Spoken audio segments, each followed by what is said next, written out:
Assalamualaikum warahmatullahi wabarakatuh. Yang terhormat Ibu Eni Yulianti, MSI, selaku pembimbing. Perkenalkan, nama saya Dita Kusuma Dewi, NIM 1863078.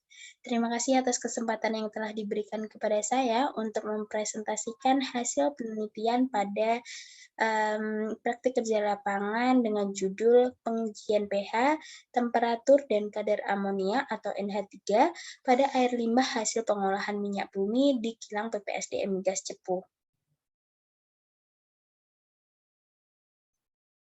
Berikut ini adalah gambaran umum mengenai penelitian saya. Yang pertama yakni ada deskripsi instansi, kemudian ada latar belakang penelitian, ada rumusan masalah, selanjutnya ada tahapan penelitian, ada hasil, dan yang terakhir ada kesimpulan. Jadi saya melakukan praktik kerja lapangan di PPSDM Migas, yakni Pusat Pengembangan Sumber Daya Manusia, Minyak dan Gas Bumi, yang berlokasi di Jalan Serogo 1, Kelurahan Karangboyo, Kecamatan Cepu, Kabupaten Blora, Provinsi Jawa Tengah. Jadi PPSDM Migas ini merupakan instansi di bawah pemerintah pusat, yakni Kementerian Energi dan Sumber Daya Mineral. Dan PPSDM Migas ini memiliki tugas untuk pengembangan sumber daya manusia di bidang minyak dan gas bumi. Karenanya di PPSDM Migas sendiri menyediakan layanan seperti sertifikasi, kemudian ada PKL, kemudian ada pelatihan, dan masih banyak lagi.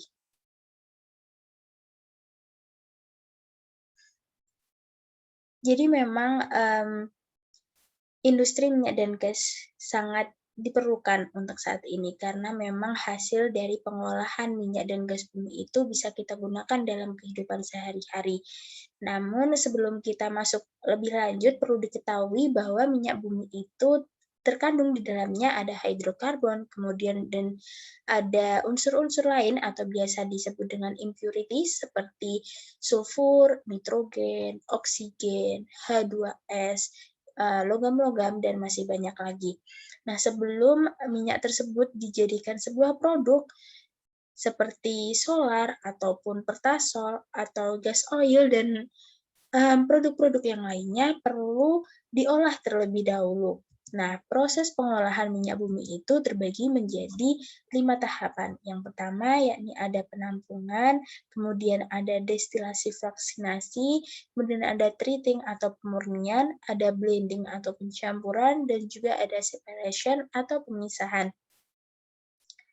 Jadi, memang banyak sekali sih hasil pengolahan dari minyak bumi yang bisa kita gunakan dalam kehidupan sehari-hari. Namun di samping itu, proses pengolahan minyak bumi itu juga menghasilkan limbah. Jadi merupakan salah satu sumber pencemar lingkungan. Dan salah satu limbah yang dihasilkan dari proses pengolahan minyak bumi yakni adalah limbah cair. Bagaimana limbah cair tersebut dapat terbentuk, yakni dari proses pengolahan minyak bumi itu, yakni pada tahapan penampungan dan juga tahapan separation. Di tahapan penampungan ini akan terjadi pemisahan antara minyak dan air. Nantinya air tersebut akan dibuang melalui ipal, sedangkan minyak akan berlanjut ke proses pengolahan minyak bumi selanjutnya. Nah, karena sebelumnya sudah dibahas bahwa di dalam minyak bumi tersebut ada unsur-unsur atau impurities, nantinya unsur tersebut ada yang bisa larut dalam air, ada juga yang tidak bisa larut dalam air. Unsur-unsur yang larut dalam air, maka dia juga ikut terbuang melalui IPA, dan unsur-unsur yang tidak bisa larut dalam air akan ikut dalam proses pengolahan minyak bumi selanjutnya. Kehadiran unsur-unsur tersebut tentunya mengganggu proses pengolahan minyak bumi dan juga akan mempengaruhi spesifikasi produk yang akan dihasilkan nantinya. Karenanya, unsur tersebut harus dihilangkan. Dengan cara apa? Yakni dengan cara injeksi. Injeksi bahan kimia. Salah satu bahan kimia yang digunakan untuk menghilangkan unsur tersebut, salah satu unsurnya yakni H2S, yakni menggunakan bahan kimia amonia yang diinjeksikan pada kolom fraksinasi. dan nantinya akan dipisahkan pada tahapan separation. Pada tahapan separation ini, jadi nanti ada air yang akan dibuang juga melalui ipal, seperti itu. Selanjutnya, jadi memang di PPSDM Migas itu setiap harinya kurang lebih menghasilkan 40 meter kubik limbah cair. Sangat berbahaya apabila limbah tersebut tidak diolah atau tidak diuji terlebih dahulu sebelum dibuang ke lingkungan. Tadi sudah pembahasan mengenai amonia. Selanjutnya adalah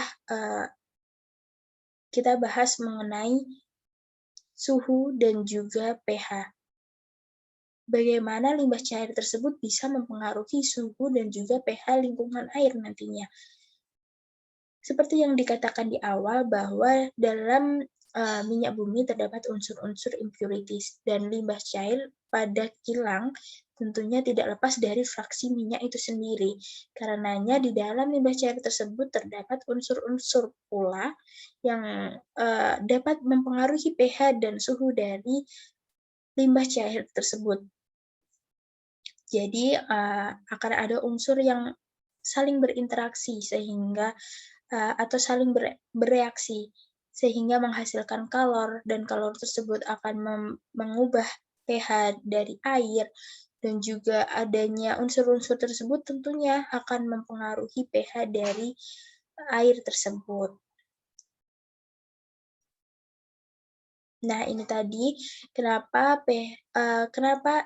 penting sekali untuk dilakukan pengujian mengenai amonia dan juga pH dan juga temperatur pada limbah sebelum dibuang nantinya ke lingkungan, yakni karena kehadiran polutan tersebut bisa merusak ekosistem, terutama ekosistem perairan, apalagi dalam PPSDM Migas ini nantinya air limbah akan dibuang ke Sungai Bengawan Solo, dan seperti yang kita tahu bahwa Sungai Bengawan Solo merupakan sungai besar ya, sungai terpanjang yang melalui daerah pemukiman dari masyarakat, dan juga sangat berpengaruh, sangat dekat dengan kehidupan masyarakat, sehingga penting sekali dilakukan pengujian ini.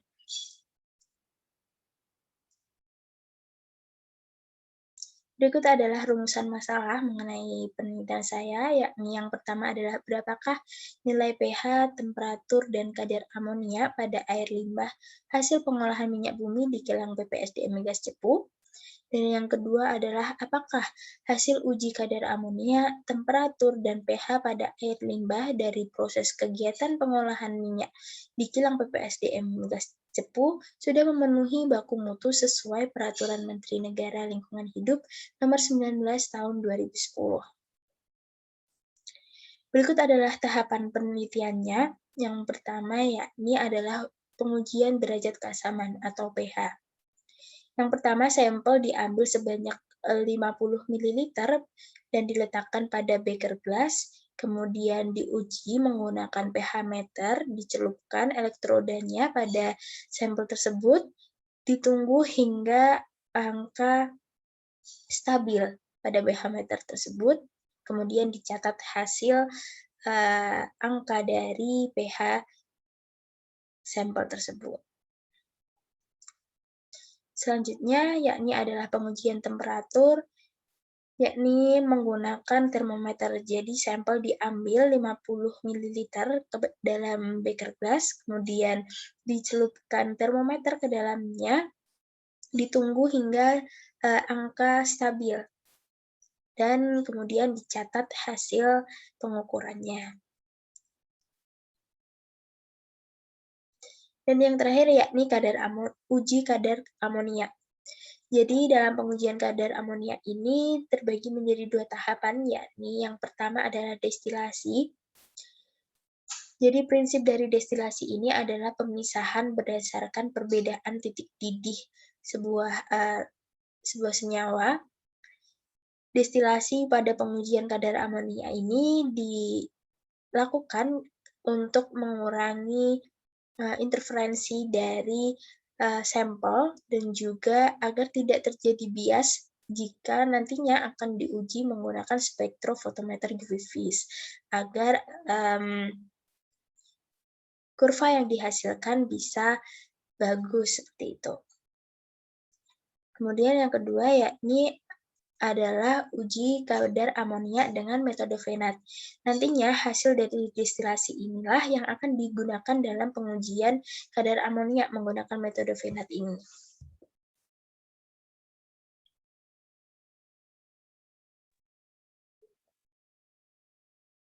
Di prinsipnya, yakni amonia bereaksi dengan hipoklorida membentuk monokloramin. Nah, adanya katalis natrium nitropurida menyebabkan kloramin yang bereaksi dengan larutan fenol membentuk monokloramin.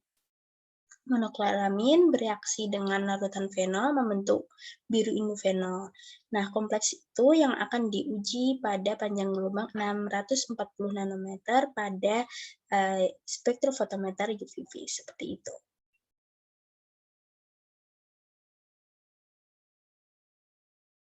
Berikut adalah hasil pengujian, yakni pada bulan April menandakan bahwa limbah cair memiliki derajat keasaman 7,12 dengan temperatur 29,5 derajat Celcius dan kadar amonia 0,67 mg per liter.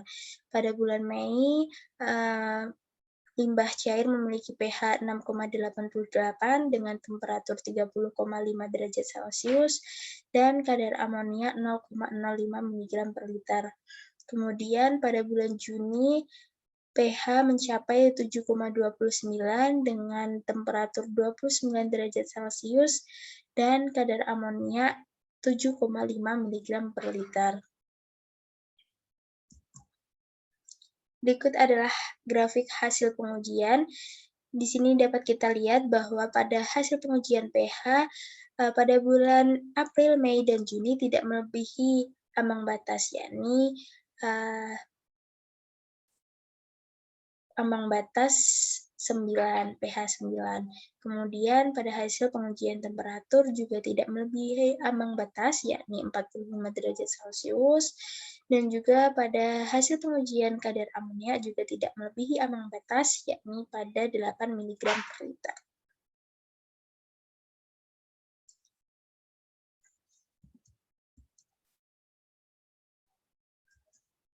Kesimpulan, jadi hasil pengujian pH dan temperatur dan juga kadar amonia pada bulan April, Mei, dan Juni menunjukkan rata-rata hasil pengujian pH sebesar 7,09 dan juga pada temperatur sebesar 29,7 derajat Celcius dan kadar amonia sebesar 2,74 mg per liter. Dan rata-rata hasil pengujian pH, temperatur, dan kadar amonia pada bulan April, Mei, dan Juni tersebut telah memenuhi standar yang telah ditetapkan pada Peraturan Menteri Negara Lingkungan Hidup Nomor 19 Tahun 2010 tentang baku mutu air limbah bagi usaha dan/atau kegiatan minyak dan gas serta panas bumi, di mana untuk kadar amonia sebesar 8 mg per liter, untuk pH sebesar 6-9, dan temperatur sebesar 45 derajat Celcius. Sekian presentasi dari saya. Apabila ada salah kata, saya mohon maaf. Wassalamualaikum warahmatullahi wabarakatuh.